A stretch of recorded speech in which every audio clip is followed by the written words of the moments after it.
Hey guys, welcome. So in this video, I would like to talk about something a bit different. Not entirely different. I have made similar videos in the past, but yeah, in this video, I don't want to focus on any kind particular physics concept or anything of the sort. Uh, I would like to discuss some recent realizations, which I often do, always do on in my videos. But yeah, these realizations are very recent. That's why I'm making a video because I have not made a video about this specific realizations, maybe on similar topics. So I recently visited. At the time I'm recording the video, I am in Sitang, which is a small village in the Darjeeling district of West Bengal. It's basically a hill station. It's very, very, very pleasant weather, and it's a very good destination for 2 or 3 days holiday, for a exchange refreshment trip. And yeah, I came here alone. That a very surprising thing. I mean, at least I found it surprising was that people found it so difficult to believe that why am I traveling alone? Well, my parents could not make it at the moment. My father has his classes and all, and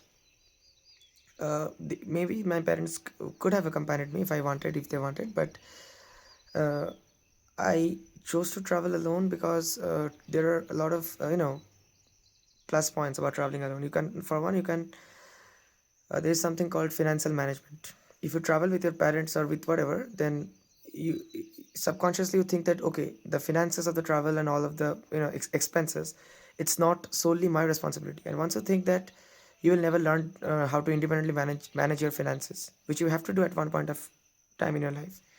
And then once you're traveling alone, you can better adjust with the local people, the local culture, and this adjusting ability and independence. You are doing everything on your own, you are alone. I think that's very important. And anyway, the main point of this video is I want to discuss. So many people have many different philosophies about happiness, how to become happy in life, how to remain happy in life, what even is happiness, a lot of philosophies. I also have my own. I would like to share a recent realization regarding this, but it's not any heavy philosophy or anything. It's very simple. I won't lecture you on happiness for hours or anything because of course I'm not a philosopher. But a very practical realization is that I don't know if it's coming from maybe from the physicist inside me, from the physics aspirant inside me, but uh, you see, everywhere around us, when we look around us, the world around us, uh, the world is, you know, if I put it in physics terms, I should say maybe entropy is increasing, but I don't want to use the term entropy in every video I make. That makes things boring. Okay, entropy is very important, very interesting concept, but yeah, I understand that maybe my viewers don't like hearing the term entropy in each and every video I make. So yeah, but you don't need to we don't need to talk about entropy. Even in general, you see, even in general, in life, usually consciously or unconsciously we chase some particular goal. I have to get into a good university, I have to get a good job, I have to get a, I don't know, I have to get a good wife, I have to settle in life, I have to get a good car, I have to get a good house. This kind of thing, the basic philosophy. And a major part of it is I have to, a major reason behind this mindset is not because of what people say, that I want to do this because I want to become this.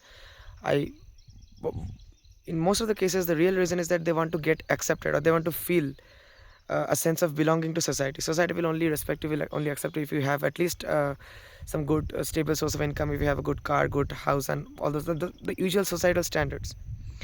So the real reason we chase, most people chase their so-called dreams, is because they want to get accepted by society. And underlying philosophy behind this mindset, behind this thought, is that we believe somewhere or the other we believe that it's possible to gain some stability in life, in the sense that maybe deep down all of us know that we will die one day, and even if I have a very good high paying job and all today, there is no guarantee that I may not have to I may not be fired tomorrow. We all know this unconsciously, but somehow or the other we sweep it under the rug. We don't consciously pay attention to this transient nature of our life and of everything, of our success, of our achievement. And we essentially we believe that uh, at least we force ourselves to believe that no, whatever we're chasing, our dream, our success, it is a stable choice. So once we reach there, we will be there forever. This is the kind of thing which we believe. Deep down, we know it's not true, but yeah, we try to believe it. And this may have its advantages on the short term, because if you start working on your dream, and if you from day one, if you keep saying yourself this is meaningless, then of course you will lose the motivation to work. But at the same time, I think it's also important to keep in mind that to really become happy in life, to become successful in life, I don't know, maybe this is a good approach. That's why we do this. But to become happy in life, see, for that you have to find a balance between these two viewpoints, stability and transience. And you have to essentially understand that no, you have to essentially, what is the term, embrace the chaos. Now I don't want to mean that you have to spread chaos and just as in the movie The Dark Knight, I'm not asking you to do the things that Joker did in the movie. That was a movie. But psychologically you have to accept that this world around us, anything can happen any moment, and you have to embrace the chaos. In the sense, instead of thinking like always, instead of always, you should accept your insecurities and live life the way it comes, and deal with the challenges the way it comes in your path. I'm not saying like don't deal with your challenges and just don't do anything, just sit with your, just sit idle and just chant that I'm embracing the chaos, I'm embracing the chaos. No, that's not what I'm saying. That doesn't make sense. You have to fight, you have to uh, fight for you to make your place in the world. You have to, and that is success. But to remain happy while you're doing this, I think this mindset is very important. That for one, you are doing better than many other out there, and for for the second is that the most important point is that everything in the world is moving towards a more disordered state, even in general. And this is this is the way the world works. No individual person, no matter how successful he or she is or they are, they cannot change this fact. What they can do is they can embrace this fact and live a successful life on their own terms. Otherwise they will only chase success. And even if it say that no, I don't want to be happy but I want to be very much successful, even then the viewpoint, the conventional viewpoint is not going to help you, because on the long term you will come face to face with these transitions at one time or the other. So it's best to prepare yourself as soon as possible, as early as possible, and in as many ways as possible. So yeah, recently when I came here, I mixed with I talked a lot with the local people, I adapted to the local culture, local food and everything. It's a very, very peaceful place and all. But here I realized that people here, they're not chasing very big dreams, yet they're not really sad. And yeah, this is not a very new realization. Many of you might have had similar feelings, but still I thought about making a video about this, because I think it really needs to be said that what I think it's very important is that we teach our kids, our system teaches our students how to become successful, how to, ideally, actually it does not even do that in a good way. What the system does is, try to, at least in my country and in many other countries actually, maybe except one or two good countries. But yeah, the overall what the system does, I'm talking in general, not with respect to any particular country. Overall, what the education system and what the system in general encourages is that it encourages children and students to pick their dream and work hard. You have to work hard to follow the dream, and you have to become successful. So we are taught how to become successful, but we're not taught how to handle failures.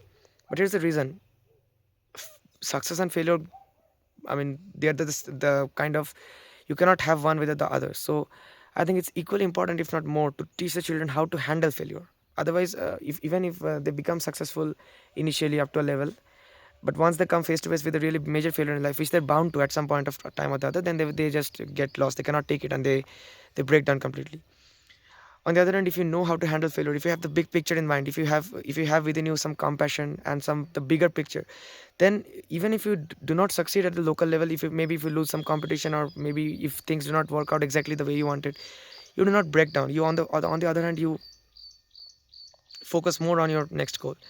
So if you want to, if you want to if you want to stay alive in this game for a long time and succeed in your own terms, maybe not the most successful or something, then you have to adopt this kind of mindset. Otherwise it will be a success which is built on sands.